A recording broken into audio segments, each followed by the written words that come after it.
Shalom, shalom, shalom wanita-wanita yang luar biasa di dalam Tuhan. Selamat bertemu kembali dalam ibadah Woman Over, atau wanita-wanita yang berdiri di atas kebenaran firman Tuhan. Apa kabar semuanya? Saya yakin tentunya kita dalam keadaan baik-baik dan sehat-sehat saja. Puji Tuhan, pada kesempatan kali ini telah hadir bersama dengan kami hamba Tuhan yang juga tentunya luar biasa. Sebentar beliau siap untuk memberkati kita semua dengan kebenaran firman Tuhan, dan pastinya akan menguatkan iman kita.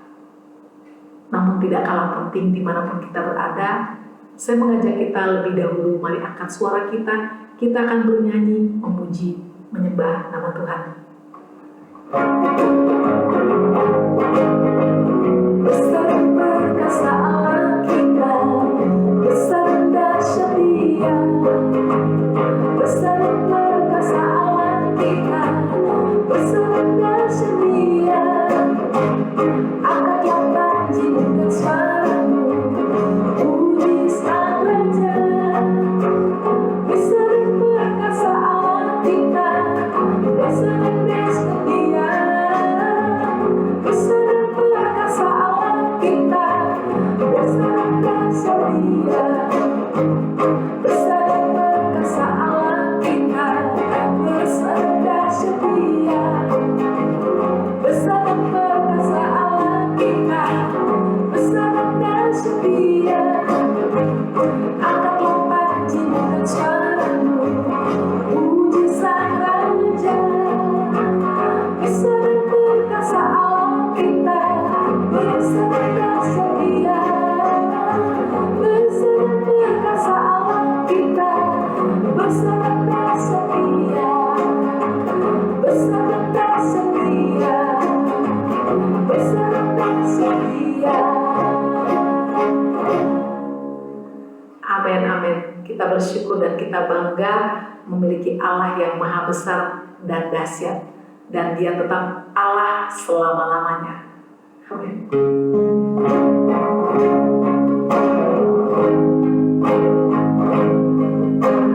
Betapa dahsyat Engkau Tuhan, pencipta segala yang ada, dulu sekarang sampai selamanya.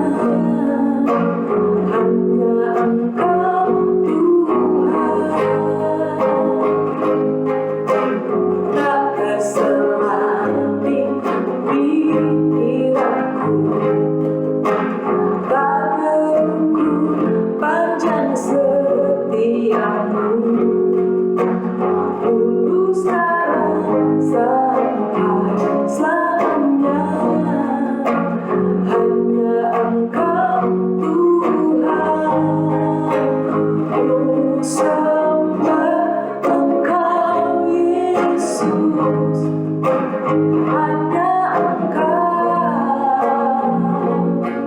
Allah di hidupku, tiada yang lain, hanya Kau, hanya Engkau Tuhan selamanya. Kau tetap Allah, walau dunia semua bergoncang, tak tergoyahkan. Kau tetap Allah.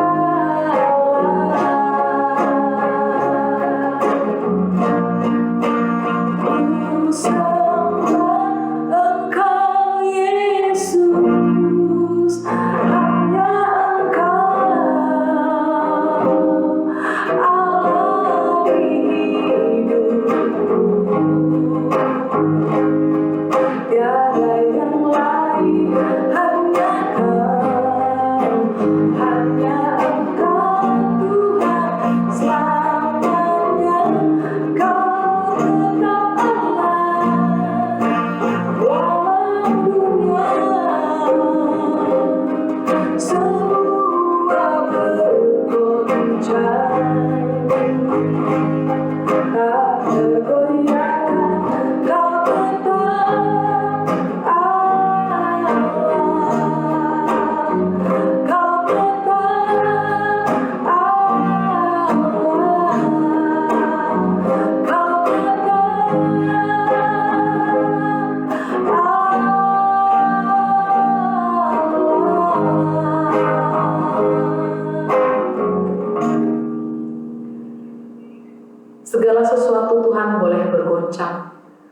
kami percaya Tuhan bahwa selamanya Tuhan Engkau tetap Allah Tuhan dalam hidup kami.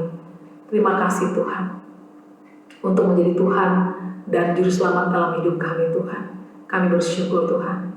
Saat ini urapilah kami semua Tuhan, berikan kami hikmat dan pengertian agar bisa mencerna setiap kebenaran yang akan disampaikan oleh hamba-Mu Tuhan. Urapi hamba-Mu, mudahkan hamba-Mu Tuhan untuk menyampaikan pesan-Mu kepada kami Tuhan. Dan hanya dalam nama Yesus kami telah berdoa dan mengucap syukur. Haleluya. Amin. Amin.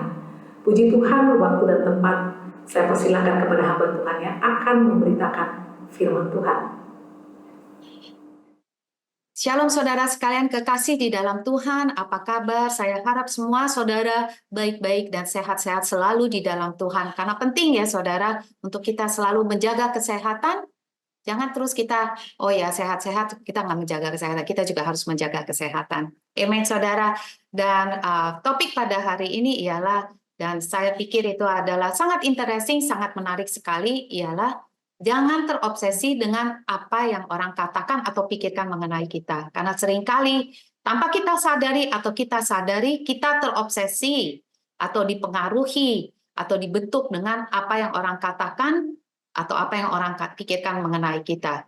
Ya. Dan itu adalah sesuatu yang sangat-sangat yang sebetulnya kita sayangkan, tapi tanpa kita sadari, kita semua demikian. Dan dari sebab itu, saya katakan ini adalah yang saudara harus garis bawahi ialah apa terus jika kita terobsesi dengan apa yang dipikirkan orang tentang diri kita atau apa yang orang katakan mengenai diri kita, itu adalah cara yang paling cepat, yaitu untuk menarik kita keluar daripada kehendak Tuhan atau untuk melupakan apa yang Tuhan pikirkan mengenai diri kita. Ya. Coba kita balik lagi, kalau kita lihat pada zaman modern ini banyak sekali Instagram, TikTok, dan pasti setiap hari yaitu kita lihatin apa yang TikTok ini katakan atau apa yang orang ini katakan mengenai Instagram kita. Ada yang like, dislike, atau ada yang komen dan segala sesuatunya. Ada yang like, ada yang subscribe, dan lain-lainnya. Dan kalau umpamanya banyak pengikut, yaitu maka kepikiran daripada kita yaitu, oh banyak pengikut, wah seneng ya. Lalu pikirin lagi, kalau hari itu nggak banyak pengikut atau hari nggak banyak yang senang like kepada kita, kita pikirin lagi. Nah, loh kenapa orang nggak suka ya sama hari ini mengenai diri kita nih? Apa orang nggak suka cara saya bicara, atau orang nggak suka cara pakaian kita, atau penyampaian kita, dan segala sesuatunya. Atau barangkali saudara pikir, oh barangkali isi konten daripada Instagram saya ini kurang menarik, dan lain-lainnya. We are so afraid. Kita tuh begitu takut atau begitu khawatir dengan apa yang orang lain pikirkan mengenai kita. Apa komen daripada orang lain mengenai kita. Ya. Dan itu atau apa yang orang ya pikirkan mengenai kita. Sebetulnya kalau kita perhatikan, kalau kita mau jujur, yaitu sebetulnya sejak dari kita sekolah, benar nggak? Dari zamannya kita SD. Saya juga ingat, seringkali kita lebih ingat yaitu apa yang negatif daripada apa yang orang positif. Saya nggak tahu saudara masih ingat nggak? Kalau saya masih ingat banget dulu waktu saya sekolah, ini serius. Ada orang saya nggak tahu kenapa ya. Waktu itu kan orang di rambutnya diikat ya, dikuncir kayak gitu. Ada orang potong rambut saya. Sebel banget sekali sih. Sama saudara bisa bayangkan, saudara dikuncir, rambutnya dipotong gitu. Dia orang anak itu duduk di belakang saya langsung dipotong apa namanya rambut saya dipotong gitu. Jadi ya rambutnya sebagian panjang sebagian itu langsung. Wah, saya ingat mami saya bilang, rambut kamu kenapa? Saya bilang saya nggak tahu kenapa, nggak kelihatan di belakang. Dari situ saya bilang, udah pokoknya saya nggak mau kunciran lagi di sekolah. Kalau saya kuncir nanti rambut saya dipotong lagi ntar, aduh bisa pitak rambutnya ya. Saya masih ingat banget itu. Sampai sekarang saya masih ingat banget. Jadi apa yang apa namanya yang kalau saya ya, saya harap ya saya nggak sakit hati sih. Cuma saya sakit itu benar-benar pas saya tahu udah pulang baru saya tahu. Jadi di sekolah saya nggak tahu gitu. Langsung mami saya bilang udah dipotong pendek aja rambutnya supaya apa nggak dikuncir lagi kayak gitu. Jadi tanpa kita sadari waktu kita kecil tuh karena yaitu ada ejekan dan ada pelecehan dan hal-hal itu yaitu apa sih membekas di dalam kehidupan kita Yaitu makanya ada orang bisa aja nggak pede, atau ada orang bilang gini sama saya, apa namanya, "Kok kamu, eee, apa namanya, dulu hitam kecil, sekarang juga masih hitam kecil," gitu. Terus saya bilang, "Ya apa salahnya sih ya," saya kayak gitu. Nah, hal-hal kayak gitu ya itu yang membekas di dalam kehidupan kita. Dibilang, "Kak, dulu kan saya, apa namanya, kurus." Dibilang, "Kamu dulu kurus kerempeng, oh sekarang masih kurus juga ya?" Dia bilang kayak gitu. Teman-teman sekolah saya yang saya ketemu. Nah, hal-hal kayak gitu yang, apa namanya, membekas dalam kehidupan kita dan tanpa kita sadari, yaitu kita mengizinkan pendapat atau opini orang yang mengambil keputusan di dalam kehidupan kita. Ya, dan itu sangat disayangkan ya, karena kita yaitu manusia, dibuat yaitu yang untuk ada sebuah komunitas, hidup dalam komunitas, hidup dalam sebuah lingkungan, memiliki interaksi sosial dengan manusia-manusia lain. Dan dari sebab itu hal yang normal yaitu untuk kita ingin diterima oleh kelompok tersebut, ingin diterima di antara keluarga kita, ingin diterima di sekolah. Nah, masalahnya ialah kalau kita dilecehkan atau yaitu di mana orang tua saudara bercerai, lalu keluarga laki nggak mau terima saudara, atau keluarga perempuan nggak mau terima saudara, itu membuat kita berpikir, aduh salahnya saya gimana? Gimana caranya, tanda kutip, untuk orang menyukai saya? Nah, itu sangat disayangkan ya. Dan tanpa kita sadari, dengan kita berpikir bagaimana caranya untuk orang menyukai saya, kita terobsesi, garis bawahi ini, dengan apa yang orang pikirkan tentang diri kita. Dan sebetulnya firman Tuhan itu mengatakan, Yohanes 8 ayat 36 mengatakan, jadi apabila anak itu, yaitu Yesus Kristus, telah memerdekakan kamu, dia telah memerdekakan saudara dan saya, kamu pun benar-benar merdeka. Jadi kita benar-benar yaitu bebas, merdeka dari dosa, dari segala sesuatu. Dan saya berdoa juga saudara merdeka daripada semua opini-opini ini. Udah pasti saudara, karena kita sekarang adalah anak Tuhan. Ya, memang benar yaitu setiap hari kita akan dipertemukan untuk mengambil keputusan-keputusan. Apakah keputusan untuk mengambil keputusan itu sesuai dengan firman Tuhan atau untuk mengambil keputusan yang mudah yang kita pikir sesuai dengan pikiran saya. Dari sebab itu saya akan kasih contohnya pada sore hari ini mengenai Yusuf. Meskipun yaitu kita baca mengenai Maria, tapi Yusuf adalah saya panggil ya, itu sangat menarik sekali. Saudara bisa bayangkan yaitu Yusuf pada saat itu sudah bertunangan dengan Maria ya. Dan waktu Maria udah dia excited, udah pasti ya, senang ya. Tunangannya Maria dan mereka menuju kepada pernikahan. Dan waktu Maria memberitahu kepada Yusuf bahwa dia hamil, yaitu Maria pada saat itu hamil karena Roh Kudus yaitu yang memberikan kepada dia anak tersebut, bagaimana reaksi Yusuf pada saat itu? Saudara bisa bayangkan itu Saya bisa bayangkan tahu-tahu yaitu Maria kekasihnya datang kepada Yusuf, "Yusuf, saya lagi hamil." Hamil yaitu Allah memberitahu saya bla bla bla dan saudara bisa bayangkan Yusuf pada saat itu, "Hah, kamu hamil?" Yaitu saudara bisa bayangkan, kan kalau kita ini lebih mudah menerima karena kita banyak dari sekolah minggu kita udah tahu cerita-cerita itu. Kalau Yusuf pada saat itu belum pernah secara sejarah yaitu ada seorang yang hamil karena Roh Kudus yang membuahi dia. Nggak ada seorang pun demikian. Dan saudara bisa bayangkan perasaan Yusuf pada saat itu. Pasti dia mengatakan, ini Mariani udah gila, saya tahu wanita ini senang sama Tuhan. Maksudnya seorang yang taat sama Tuhan, tapi perempuan yang bakal saya kawin ini udah gila, apa dia benar-benar bohong. Benar nggak sih saudara? Pasti kalau saya pun sebagai laki-laki, nggak usah Yusuf, saya pun sebagai laki-laki demikian. Ya, saudara, kita bayangkan pada saat itu apa yang berada di pikiran daripada Yusuf. Dan Yusuf pada saat itu sudah bertunangan dengan Maria. Kita tahu pada zaman itu, yaitu seriusnya pertunangan, sama seperti seriusnya sebuah pernikahan. Dan tidak bisa dibatalkan pertunangan tersebut, kecuali yaitu maut yang memisahkan mereka, atau perceraian itu terjadi, yaitu perceraian karena salah satu daripada mereka itu berselingkuh. Jadi saudara bisa bayangkan, yaitu Yusuf pada saat itu, dia langsung bilang, gila nih perempuan. Dan ini perempuan bilang kayak gini, benar apa enggak ya? Dan saudara bisa bayangkan pada saat itu rasa malu yang harus ditanggung daripada Yusuf. Karena yang itu, kalau Yusuf tetap menikah dengan Maria, saudara bisa bayangkan orang pasti bilang, anak kamu nih anak siapa ya? Bilang kayak gitu. Dan juga kalau dia menerima Maria, dia bisa bayangkan orang itu akan mengejek dia atau mencemooh dia, dan gak ada orang barangkali mau berteman dengan dia atau melakukan bisnis dengan Maria. Dan juga yaitu kesian anaknya, karena itu anak di luar pernikahan.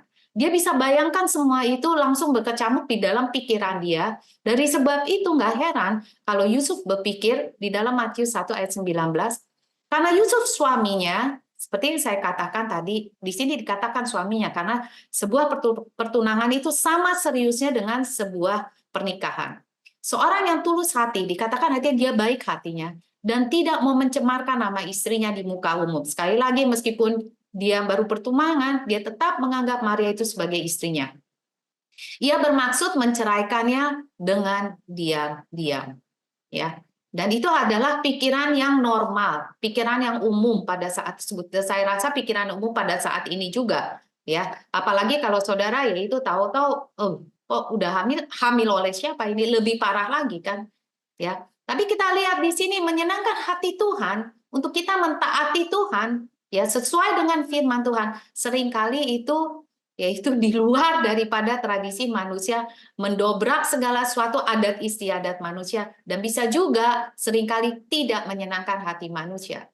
Matius 1 ayat 20 dikatakan, tetapi ketika ia mempertimbangkan maksud itu, malaikat Tuhan menampak kepadanya dalam mimpi dan berkata, Yusuf anak Daud, janganlah engkau takut. Itu seringkali kita takut. Saya mau stop di sini. Seringkali kita takut apa yang orang katakan mengenai diri kita, apa yang orang pikirkan mengenai diri kita, apa yang keluarga kita, bahkan yaitu bicara mengenai diri kita. Nggak usah orang lain, keluarga kita sendiri kita takut. Bisa nggak ya orang terima saya? Perkataan dari sebab itu luar biasa ya, firman Tuhan dikatakan, janganlah engkau takut. Pertanyaan saya, apakah saudara sekarang takut untuk yaitu orang berkata mengenai saudara atau menilai saudara, orang mengatakan dia mah fanatik, dia mah gila, atau dia mah selalu ke gereja-gereja aja, lihat aja. Dan apakah kita takut atau malu bahwa yaitu kita sekarang udah ada electronic Bible, atau bahkan doa di muka umum aja kayaknya takut banget. Atau kita mengatakan, oh terima kasih Tuhan tuh kayaknya takut banget gitu ya. Nah, makanya dikatakan, janganlah engkau takut mengambil Maria sebagai istrimu, sebab anak yang di dalam kandungnya adalah dari Roh Kudus, itu Tuhan. Apakah kita takut berdiri untuk Tuhan? Apakah kita takut untuk mengatakan kebenaran untuk Tuhan? Apakah kita takut untuk melakukan sesuai apa yang kehendak Tuhan? Ya, itu sebuah pertanyaan bagi saudara dan saya sore hari ini. Dan saya harap yaitu kita semua jujur, yaitu saya nggak tahu, saya nggak bersama saudara, tapi saya harap yaitu kita semua jujur kepada Tuhan kita, dan saya harap kita jujur kepada diri kita sendiri. Amin. Lalu ayat 21, ia akan melahirkan anak laki-laki dan engkau menamakan dia Yesus karena dialah yang menyelamatkan umatnya dari dosa mereka.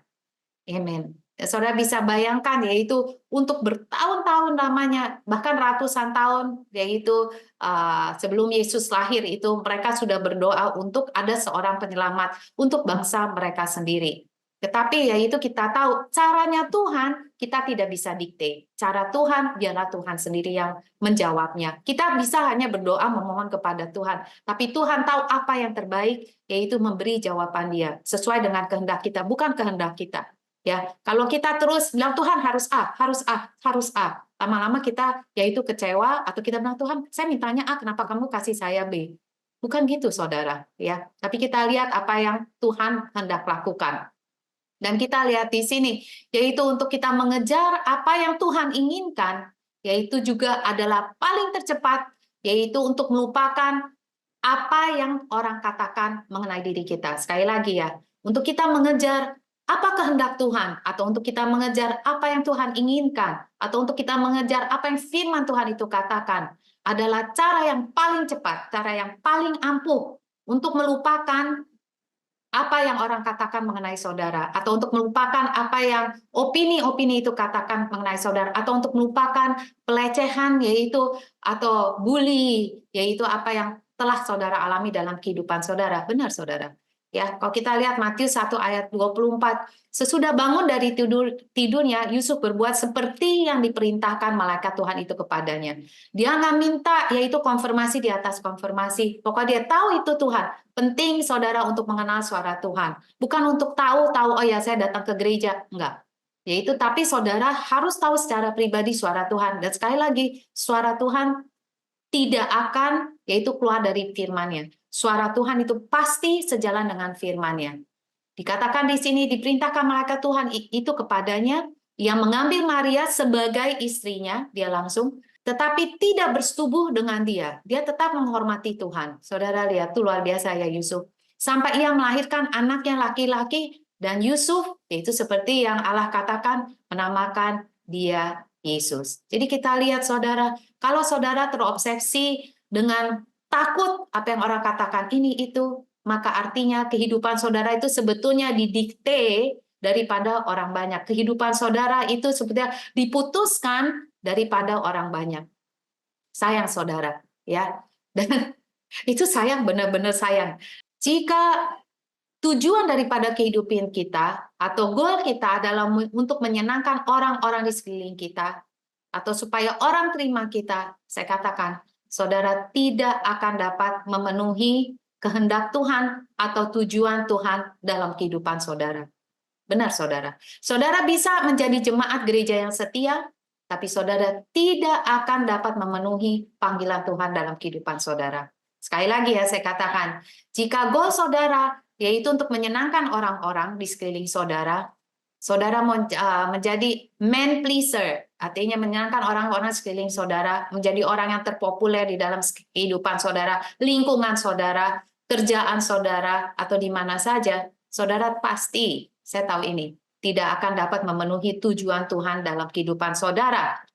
Yaitu sekali lagi, saudara bisa menjadi jemaat yang luar biasa setianya, tetapi kalau saudara tetap yaitu menjadi man pleaser untuk menyenangkan hati orang-orang sekeliling saudara, saudara tidak akan dapat menyenangkan atau memenuhi tujuan Tuhan dalam kehidupan saudara. Benar, saudara.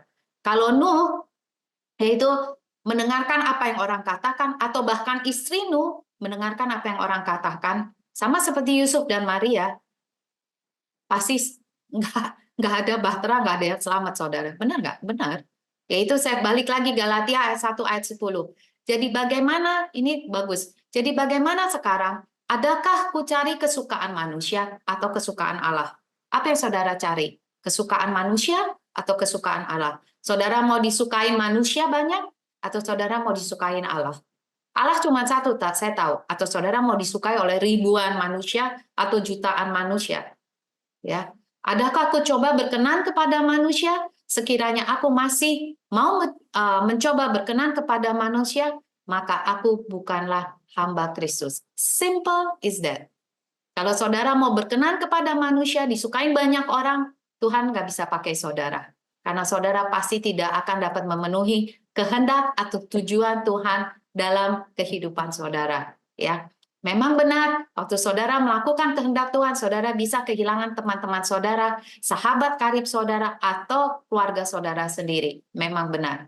Tetapi, yaitu sekali lagi, pilihan itu di dalam tangan saudara. Saya nggak bisa pilih buat saudara, pendeta manapun nggak bisa milih buat saudara. Bahkan malaikat pun nggak bisa pilih bagi saudara. Tuhan pun tidak bisa memilih bagi saudara.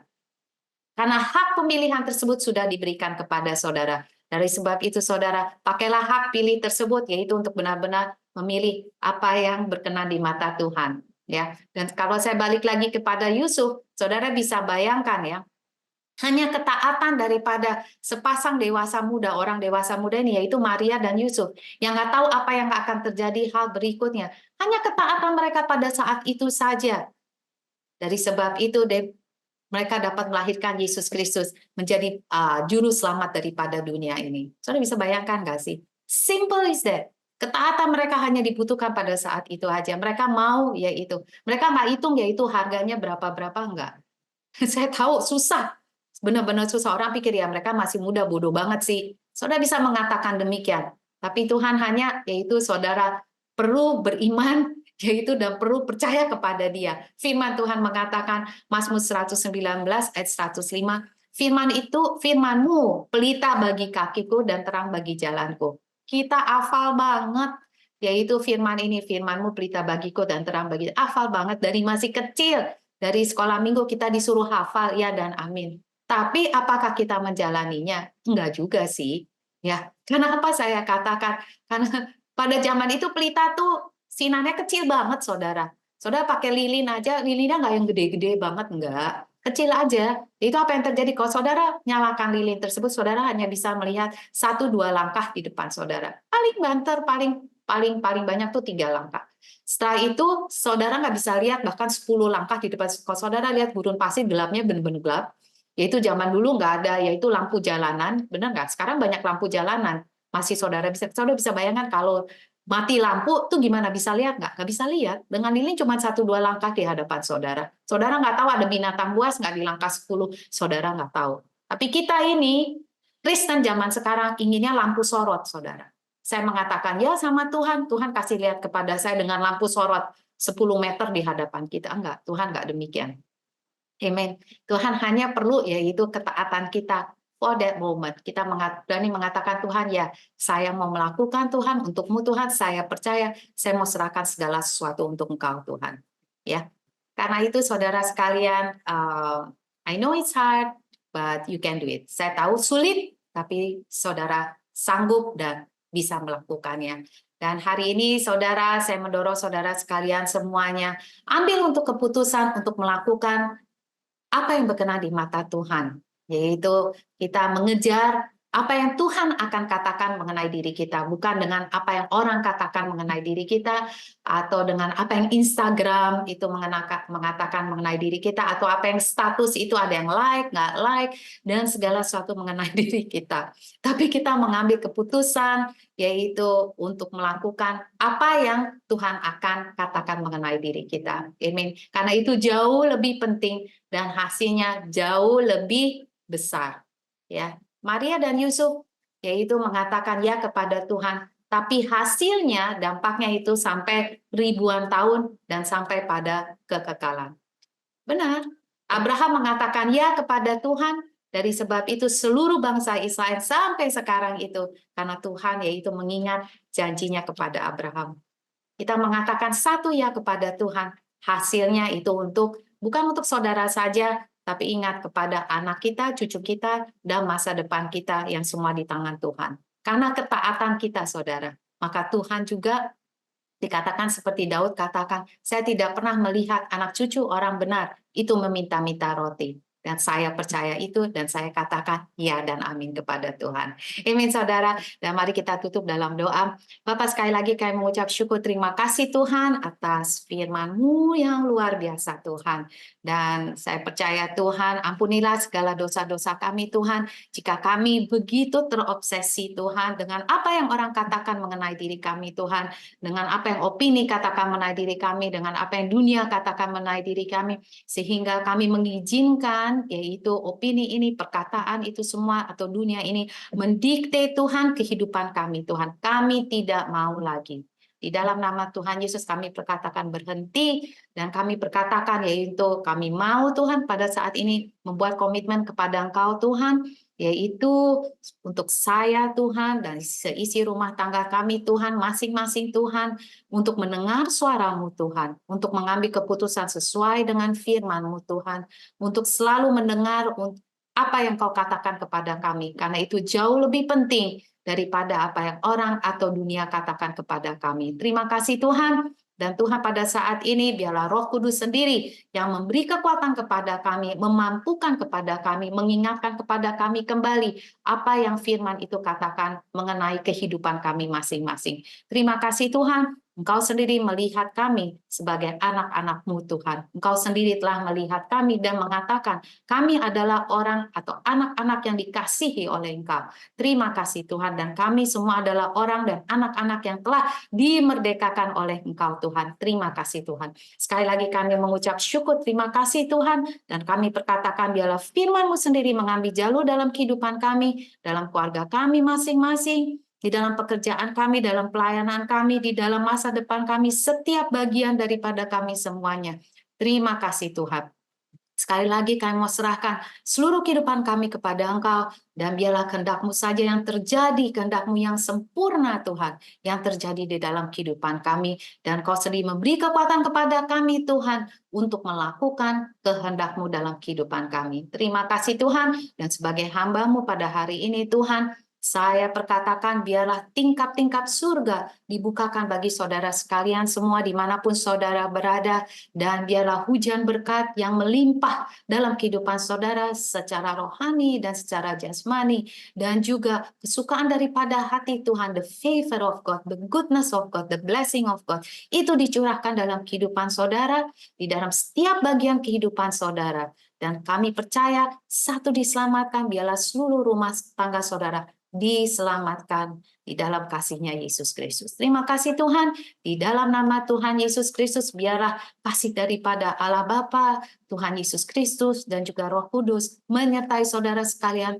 sampai Maranatha. Terima kasih Tuhan, di dalam nama Yesus Kristus, saya berdoa, kami semua berdoa, dan kami percaya, kami mengatakan amin.